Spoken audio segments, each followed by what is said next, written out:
Hello, hello, hier c'était Pâques, alors je suppose que tu as dû t'amuser à cacher des œufs en chocolat dans le jardin pour que tes enfants, les enfants du voisin, les amis, etc. viennent les chercher. Puis ensuite peut-être que tu as fait un repas de famille, comme beaucoup de Français je présume. Et ben voilà, je voulais profiter de cet événement-là pour faire une analogie avec ce qui se passe à Pâques et les enfants et avec ton business. Comment les enfants cherchent des œufs au chocolat dans le jardin? Eh bien, toi, tu as caché les œufs, puis après, tu leur dis, ben voilà, c'est bon, les enfants, vous pouvez aller chercher les œufs. Et qu'est-ce que font les enfants? Eh bien, ils s'éparpillent dans le jardin et ils font tous les recoins, puis ils bougent, ils courent dans tous les sens, ils dansent, machin. Finalement, ils passent beaucoup de temps à chercher les œufs par rapport au véritable résultat qu'ils ont derrière ça. Alors, ce qui les motive, eh ben, c'est le résultat, c'est d'avoir les œufs en chocolat. Et ben, le parallèle, c'est simple, c'est que beaucoup d'entrepreneurs, finalement, font à peu près la même chose au niveau de leur business. C'est-à-dire que ils courent un peu dans tous les sens pour trouver ces fameux œufs. Alors, ils cherchent pas des œufs en chocolat dans le business. On va chercher des œufs en or, on va chercher à trouver des clients, on va chercher à faire une bonne com, à définir son projet, bref, quoi. Tout ça. Et donc, du coup, on court un peu dans tous les sens, un peu éparpillé, un peu pas forcément structuré. Alors, je sais pas si c'est ton cas ou pas, mais en tout cas, quand je me suis lancé, quand j'ai lancé mon blog en août 2014, je fonctionnais comme ça, j'étais pas assez structuré. Quand j'ai lancé mon commerce il y a 10 ans, c'était pareil aussi. Donc, je crois qu'on a tous ces phases un peu où on est un peu, ou beaucoup éparpillé.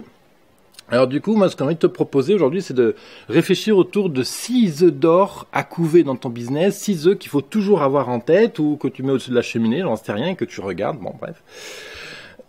Voilà, voilà. C'est de ça dont on va parler aujourd'hui. Alors, juste avant d'aller dans le vif du sujet, je me suis repris il y a pas mal de fois aujourd'hui pour faire cette vidéo, j'arrivais pas à démarrer, tu vois, comme quoi. Et puis aussi, tu as peut-être vu que cette semaine, j'avais pas publié de vidéo, excepté mardi dernier où j'ai publié l'excellente interview de Karine Silia, Comment devenir thérapeute, que je t'invite à regarder si tu le souhaites. Cette semaine, j'ai fait un point sur le contenu, en fait, sur ma stratégie de contenu que je vais mettre en œuvre sur les mois à venir. Donc, j'ai préféré avoir la tête 100% dédiée à mon contenu. Donc, c'est pour ça que d'où cette pause. Oula, aujourd'hui, j'ai du mal à parler. Je sais pas pourquoi, mais alors... Bref, 6 œufs d'or à couver. Le premier œuf que je te propose, sur lequel te concentrer et poser des actions, j'ai du mal à être cohérent aujourd'hui, ça m'énerve. Bref, premier œuf, la vision, les valeurs. Quelle est ta vision? Où est-ce que tu veux aller? Qu'est-ce qui te porte? Qu'est-ce que tu aimerais atteindre dans 5 ans, par exemple? Et quelles sont tes valeurs? Quelle est la valeur clé qui fait que tu vas apprécier de travailler avec tel client ou telle chose, que tu vas apprécier à faire telle activité, etc. Quelles sont tes valeurs? Le deuxième œuf d'or que je te propose de prendre du temps et de réfléchir à propos, etc., c'est le projet. Quel est ton projet? Le projet alimente la vision et la vision alimente le projet. Mais c'est deux choses différentes. La vision, c'est vraiment ce qui te porte, c'est vraiment le cœur. Le projet, on est sur un résultat matériel, on est sur un livrable. Le projet, c'est ouvrir un commerce, ouvrir un salon de massage, ça va être ouvrir une boutique en ligne, c'est ouvrir un nouveau cabinet de kinésiologie. Peu importe, ça c'est le projet, c'est le livrable. Le troisième œuf que je te propose de travailler, c'est ton offre. Quelle est ma gamme de services? Quelle est ma gamme de produits? Et les questions sous-jacentes à ça, ça va être quel est mon parcours client? Quel palier de relation je propose à mes clients du début de la relation jusqu'à la fin de la relation? Donc on a vu que je t'ai proposé donc ces 3 premiers œufs, la vision, les valeurs, le projet, l'offre. Le 4e œuf sur lequel il faut aussi porter ton attention, c'est tout ce qui est l'image de marque personnelle, en anglais personal branding. Ok, donc tout ce qui va concerner en fait ta visibilité, comment tu vas sortir du lot, comment tes clients vont te remarquer sur le marché, comment tu vas te différencier de ta concurrence, etc., etc. Le personal branding, l'image de marque personnelle, et je parle bien de l'image de marque personnelle, pas celle de ta boîte. Parce que c'est vraiment elle qui va permettre que, par exemple, sur le réseau LinkedIn, tu vas un peu sortir du lot et que les gens vont te remarquer.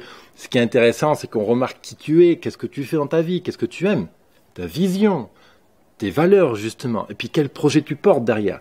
Ça a beaucoup plus d'importance finalement que ton entreprise elle-même, parce que qu'est-ce que les gens vont retenir?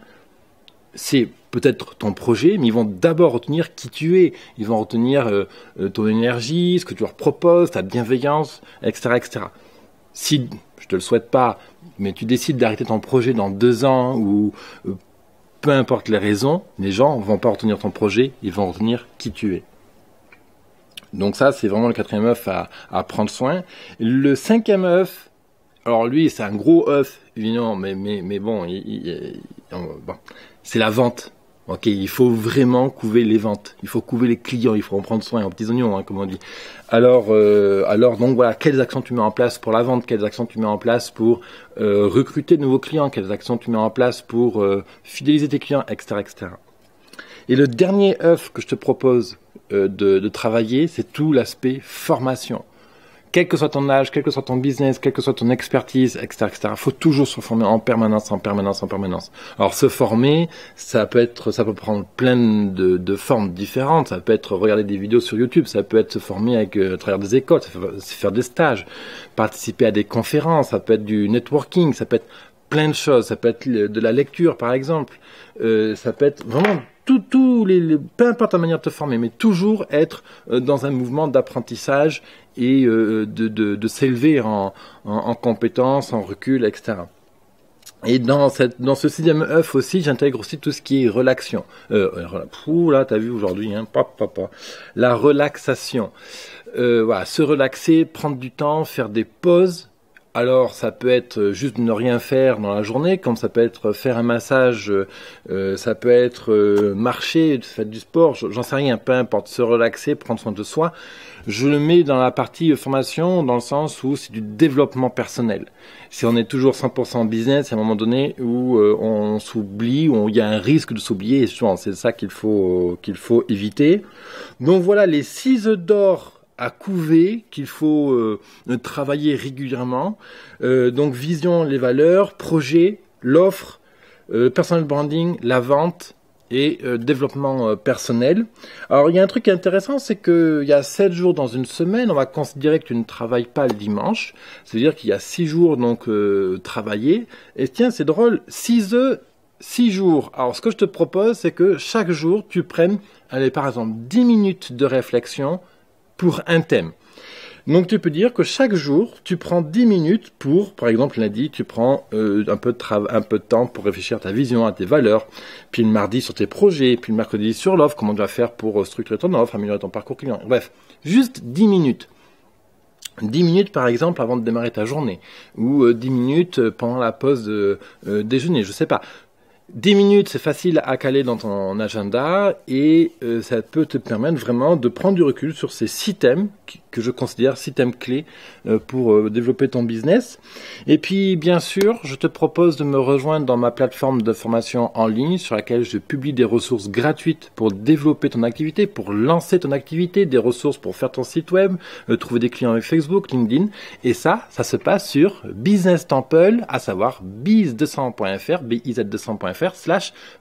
Tu as l'adresse là en bas de la vidéo ou dans la description sur notre plateforme. Tu peux aussi me contacter directement pour me poser tes questions, pour échanger ensemble. Ça fait partie de ma mission de vie, t'aider à développer ton activité à 200%. Merci de ta fidélité. Je te retrouve demain pour une prochaine émission. Bye bye.